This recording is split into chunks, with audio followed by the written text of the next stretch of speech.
Oh, real estate's always a good place to hide money. I wonder how much money gets cycled through these properties. And you did real estate, right?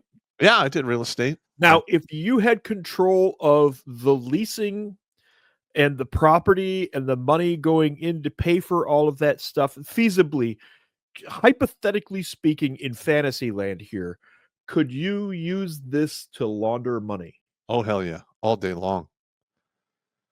That's interesting. That's interesting. I wonder how all those senators are sitting on 58 to $85 million in their bank accounts. Correct. Yeah, I'd like to know. That's interesting. Yeah. I mean, there's quite a few pieces of property here. Oh, wait, the list goes on and on and on, and I won't belabor the point anymore. And we're going to have to go, and I'm telling you right now, this is also going to lead back to some of these big hedge funds like BlackRock and Vanguard. Oh, they're the ones if you brokering all this shit. They're involved in this as well. Yeah. And I'm just waiting for that story to drop. All right. I am making the prediction now on March 11th, 2025 at 8:39 p.m. that BlackRock, Vanguard, and other big hedge funds are going to be implicated in this fraud as well at some point in the future. I can prove they're involved in it. I've done that map already. We have that map. I know. I'm just saying, it's gonna, we've done it ourselves. We've talked about it. Actually, I think I can get to that pretty quickly. But I would like to see it actually, EFI map, Solar Winds, Dominion, BlackRock. Let's see if I can drop that into here. Yeah, we got the 30-pound brain doing 30-pound brain stuff. I'm doing 30-pound brain stuff here. Share this tab instead. Oh, hey, look at here. Look at this. This is BlackRock, ladies and gentlemen. Oops, I'm pushing the wrong button. You know why I'm pushing the wrong button? Because I'm a dumbass. That's why, Steve. Here we go. Because you're a dumbass. Oh, look, the Biden administration. And right in the middle of all that. Larry Fink is the head of BlackRock. Here's BlackRock itself. You can see just how much shenanigans BlackRock is into just in this little. And the real bad part about it is they're doing it with our fucking money. Yeah. All our 401ks, all of our retirement accounts are being managed by this huge ass fucking country, hedge funds. And once they get implicated, you're probably going to see like the European people run back to their countries and hide. And I would like to see some tradecraft things happen to them. Oh, look, China. So, yeah, basically, I've had that map since 2020. We did that around 2020 or so. But on top of that, we know BlackRock is involved, and there's a bunch of other firms. They're all in there too, in that same map. We come over here to this is the DOGE guys did their own site called dogegov.com. And it is what you would expect from a group of hackers between the ages of 20 and 25, I think. It's good. You see that how many billion? That's a lot. It's really almost 79 billion so thus far. Jesus God. Total spending trend. Look at this shit go up. Outlays. Look at this.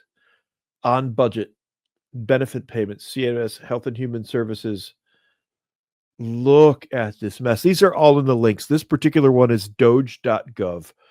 There's a community chat. There's a Doge clock. There's an inflation index. There's savings and everything. But this is how you know you're dealing with competent hackers, because in the middle of all this very serious data, you have a meme. You have a memes tab. The meme farm. I like it. The IRS, when it's audited by Doge, you dare use my own spells against me, Potter? That's classic. That's classic. But And these guys, the amount of crap these guys are uncovering is just absolutely outrageous. Let's look just at DOD. Initial findings reveal 80 million in wasteful spending at DOD. You're kidding me. You All right, mean that screwdriver didn't cost $183? well, hang on.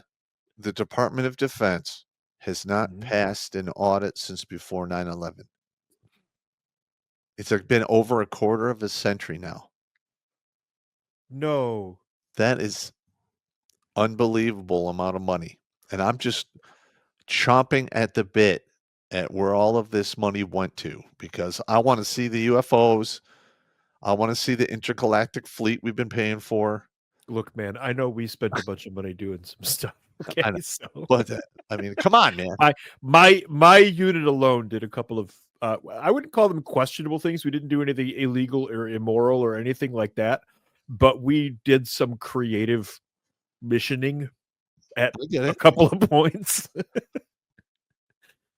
that may or may not have involved Hawaiian shirts in a resort.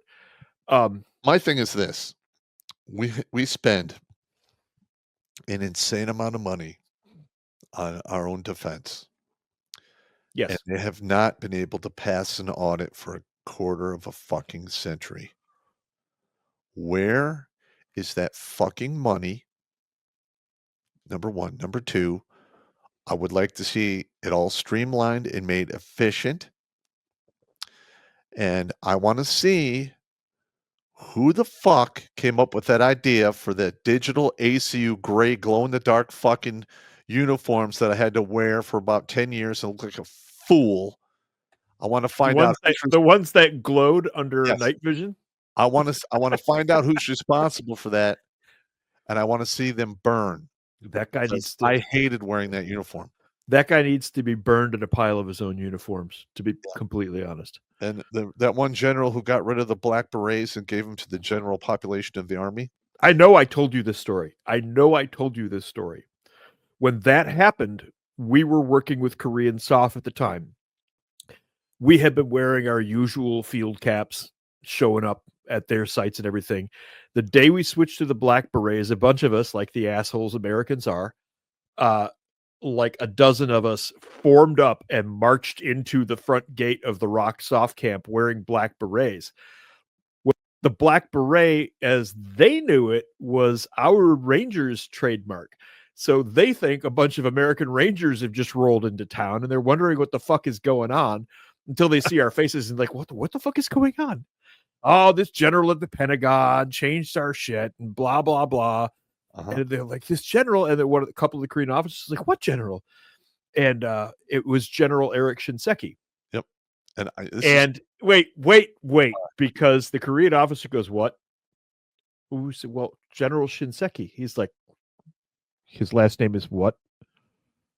We're like, because most of us spoke Korean in that group. We're like, oh my God, his name is literally the new bitch in Korean. Shinseki means the new bitch in Korean. Yeah. But I would love to actually take all of those black berets laying around in warehouses. Yeah. And just dump them in by the pallet load onto his fucking house. Well, nobody's there, of course. Fuck that guy. I'm so mad at him about that because I almost killed myself with my black beret. Did you hear about the Ranger that walked from Fort Benning to Washington, D.C.? He put his ruck on and walked to Washington, D.C. to drop his black beret on Shinseki's desk. I did not hear that. Apparently, I don't know if this is just legend, but a Ranger got pissed off enough that he marched from the Ranger school at Fort Benning to Washington, D.C. to drop his black beret on Shinseki's desk. I still have mine upstairs. Yeah, I'd love to see that one confirmed. I have a Rock Ranger beret in my stuff somewhere. But what the point we're trying to get to before we went in the weeds is there's so much useless bullshit we're spending money on that we don't need to be spending it on. We need to figure out what that is and stop the bleeding. This is ridiculous. Well, I know for a fact that I saw officers overseas. There was a lieutenant colonel who had like $300,000 in cash stuffed in his couch because he had a scheme going with some of the local contractors that were supposed to be building barracks and shit for the troops. Oh, yeah? And he got picked off. So again, how many arrests have we seen from that? That's the only one I've seen, and that guy was a light bird. Yep. Which means if that light bird was doing that, there was Everyone at above least him was implicated. there was at least one star who knew what was going on. Mm-hmm. There is no way, because light birds don't have that much juice. No, it's like Colonel Oliver North. They Mhm. pinned all of that shit on him, and he was just a light bird. I'm like, There's fuck no out. way a lieutenant colonel has that kind of juice. He doesn't have the kind of horsepower to do that kind of No. shit. And I get the fuck out of here. A lieutenant colonel is only effective either as a brigade or regiment XO or as a battalion commander. I'm That's talking juice levels. Yeah. They don't have any power above that sphere. Absolutely. So, yeah. Once again, 0 arrests, big shock. The butthole of America, standing large. Oh, man.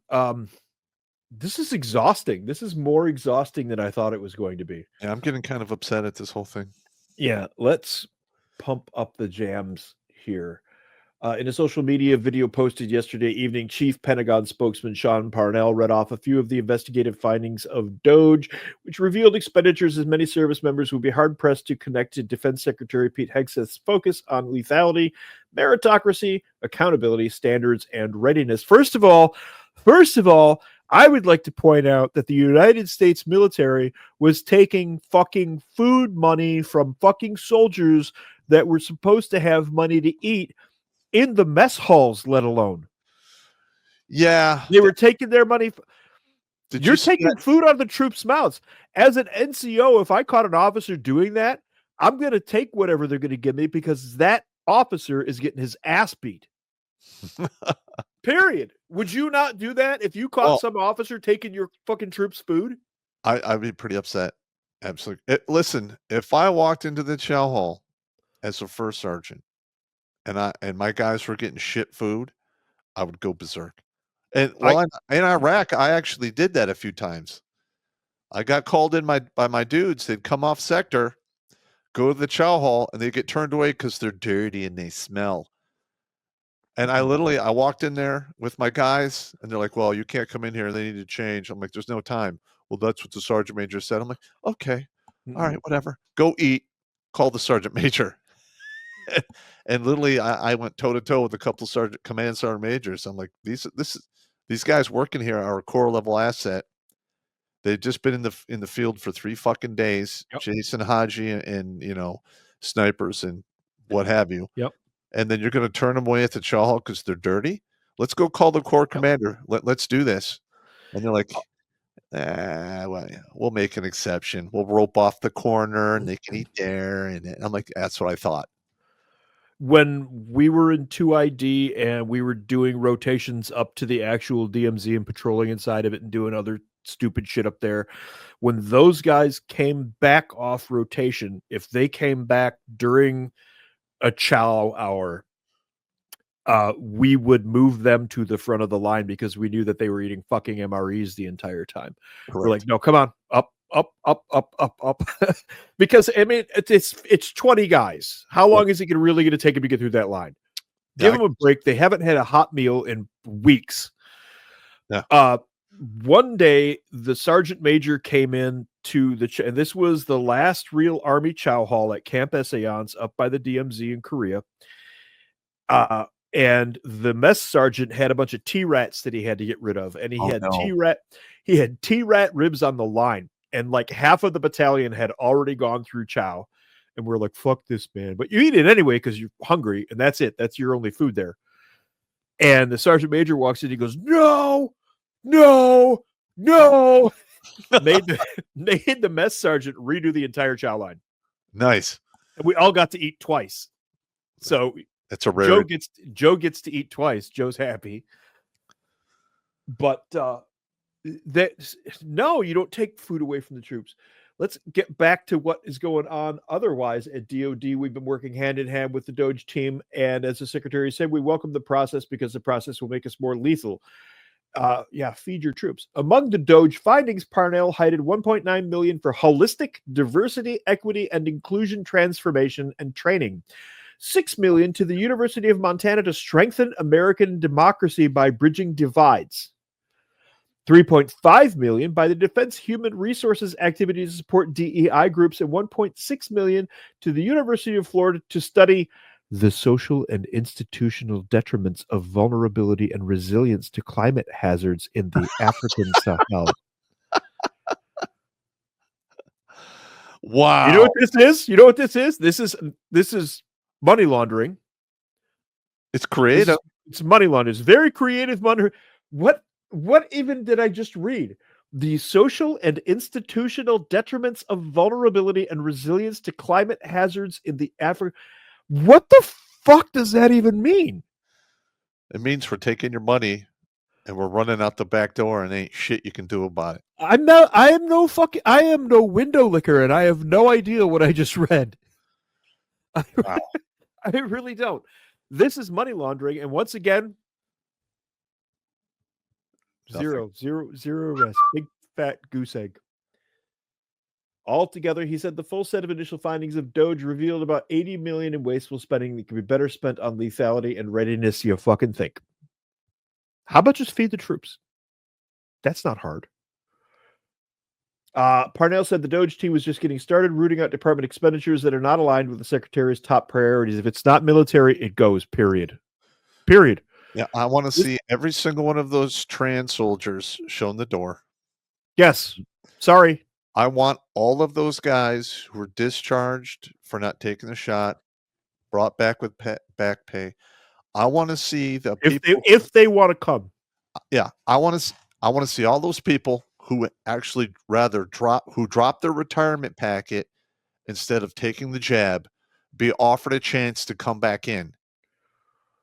I would love to see that. Yeah. Absolutely. This stuff is not a core function of our military. It's not what we do. This is a distraction from our core mission. Today's actions are just the start. There's more to come this week. Again, we are working hand with DOGE, so stay tuned for weeks ahead. Put me in, coach. How do I get into doing this? I'll freaking find every last little thing that's going through here. Yeah.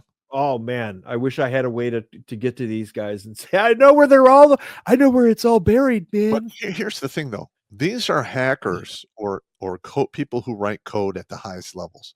These are not forensic accountants.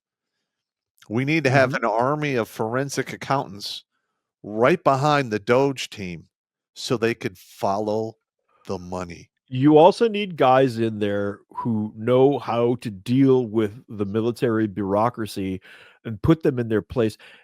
As NCOs, we had to do that delicate little dance where you had to, kind of massage the officers a little bit so that they didn't do that stupid thing they do. But imagine if they took the leash off of people like us. Oh, yeah. Add 4 of us to the DOGE team, where we can walk in and snatch some colonel up by his short hairs and say, you're coming with me, faggot. And watch the look on his, I'm a colonel. You can't speak it up, faggot. Imagine the looks of, yeah. And because we know all of their little tips and tricks. We know their whole officer playbook. Yeah. And in fact, I need to do administrative violence military edition. Mm-hmm. Yeah. Yeah, that definitely needs to get done.